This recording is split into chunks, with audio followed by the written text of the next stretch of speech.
Hello friends, and welcome back to r/IDontWorkHereLady. Today we have two great stories, and the first of them. I want you to serve me now. Backstory: my little sister, 20, LS, finished school earlier this year, and me, older brother, 27, OP, and my lovely boyfriend, 25, LB, decided to join her for part of her traveling she's doing this year. We're from Germany and are currently in the UK. Yesterday, we found ourselves a nice restaurant for lunch, a buffet. LB twisted his ankle really bad a couple of weeks ago, so his right leg is one of those gray plastic cast shoe thingies. He can walk on it, he just needs stabilizing, and he's supposed to rest it as much as he can. I'm wearing a black t-shirt and black jean shorts that go right up to my knee. The waiter's uniform is a black polo shirt with green company logo on the front, and in huge writing on the back it says staff, and black pants. So quite similar, but the huge print on the back should give away a lot. Also, none of the waiters are wearing shorts. It's a pay-up-front restaurant as they only have the buffet available and no menu. So we sit down and I go to get our glasses for the unlimited soft drinks from the huge bar with the sign over it that reads, "Order here. Fill them up with Coke and bring them to our table." I hear a from behind me and I ignore it. She can't mean me, right? I tell LB to stay where he is and I'll get him some stuff that I know he'll like. LS is on the phone with our next Airbnb host, so she stays where she is as well. I go get 2 big plates of food, one for me, one for LB. I set them down and I say, "I'll be just a sec," nodding my head towards the bathroom sign. I hear the woman behind me again, "Excuse me." Again, I just keep walking. I come back not even 2 minutes later, and now she can look at me. EM, "Excuse me, are you going to do your job or what?" And I say, "Sorry, what?" EM, "No one has served us yet. You're going to get our food right now." Me finally understanding what the heck is going on. "Oh, I don't work here." This lady starts getting louder. "Yes, you do. You just served them. Don't try to make me look stupid. They came in and you immediately got them drinks and food. You're even wearing your uniform." I get mad at this point. "Don't raise your voice at me, lady. I don't know if you've noticed or not. This is a buffet. Go get your own food." Thinking I got her to understand, I sit down. Boy, was I wrong. EM, "Are you serious? Get your lazy butt up and get me and my baby's drinks. We want Coke. Go!" I look at her. I don't work here. This is a buffet. Go to the bar, get your glasses, and don't bother me again. One of the actual staff members noticed the commotion and came to our rescue. SM, "Excuse me, what's the issue here?"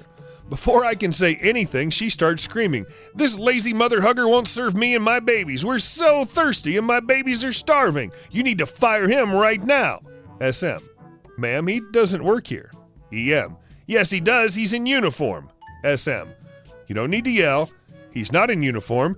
See, he's wearing shorts. It's against our company policy to wear shorts and..." She cuts him off. "Great, another reason to fire him." SM, "Ma'am, I can't fire anyone who's not working here. Our shirts are clearly labeled staff. Either way, this is a buffet and we don't serve our guests. The food is divided by countries right over there, and the drinks can be ordered at the bar or you can get unlimited soda." EM, "But he served that fat guy. I want to be served now. This is unacceptable." LB now gets not so lovey.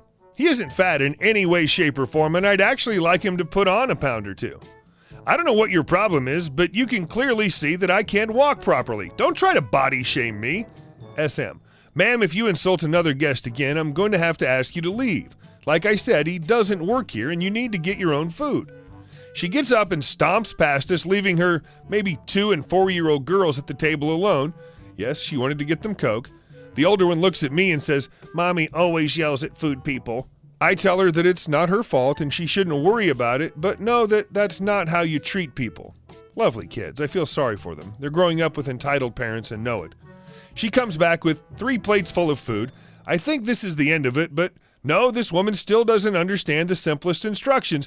About 20 minutes after she's been staring at us, she starts to yell at another staff member about how she still hasn't gotten her drinks. He tells her the same thing the first SM told her.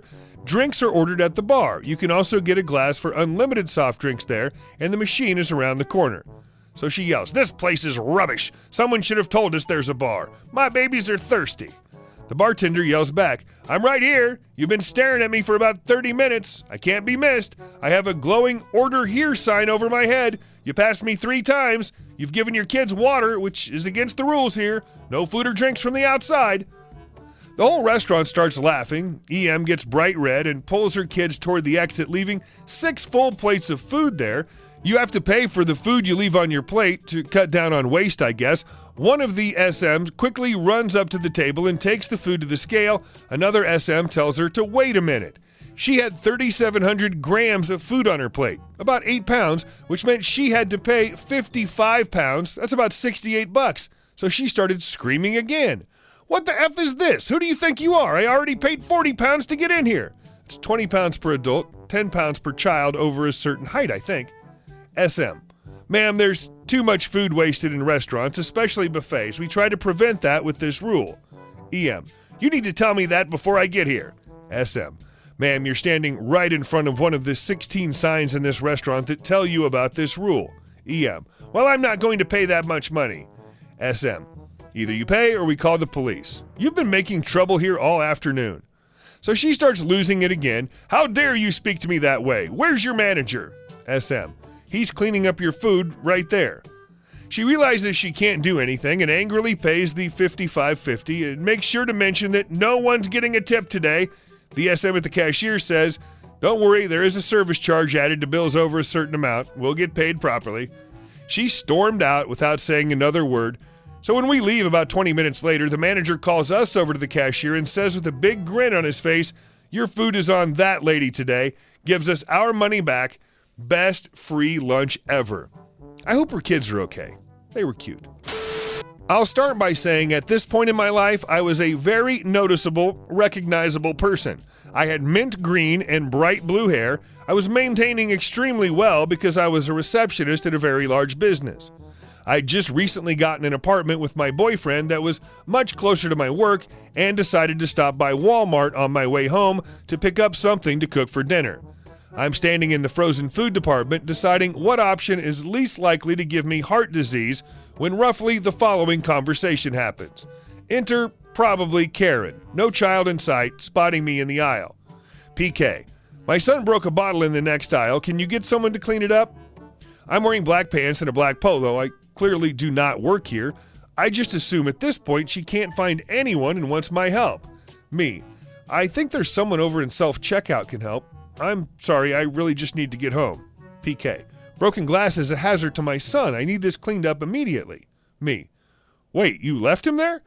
PK: "I knew you were over here. I'm not going to move my cart when I still need stuff from the aisle. I just don't want him getting cut or getting his shoes sticky.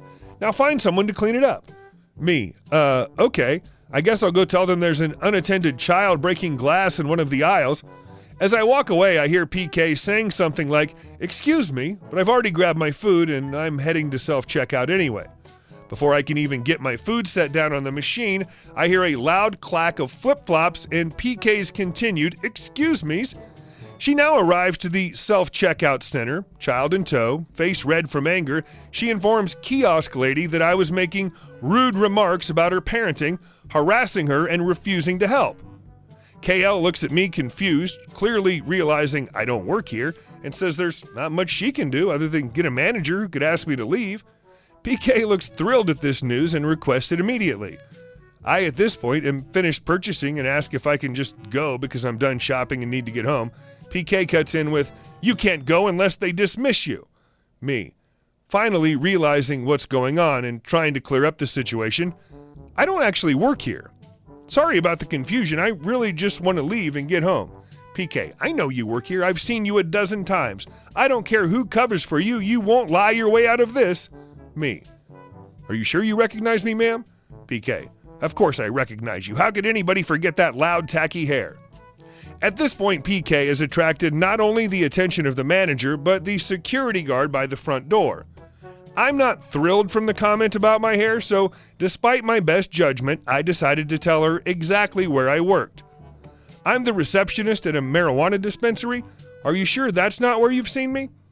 As I flip my hair off my shoulder to reveal the store's logo, I'm pretty sure her face became a new shade of red that had gone unseen up until then. Hey guys, thanks for watching the video to the end, and I'll see you in the next one.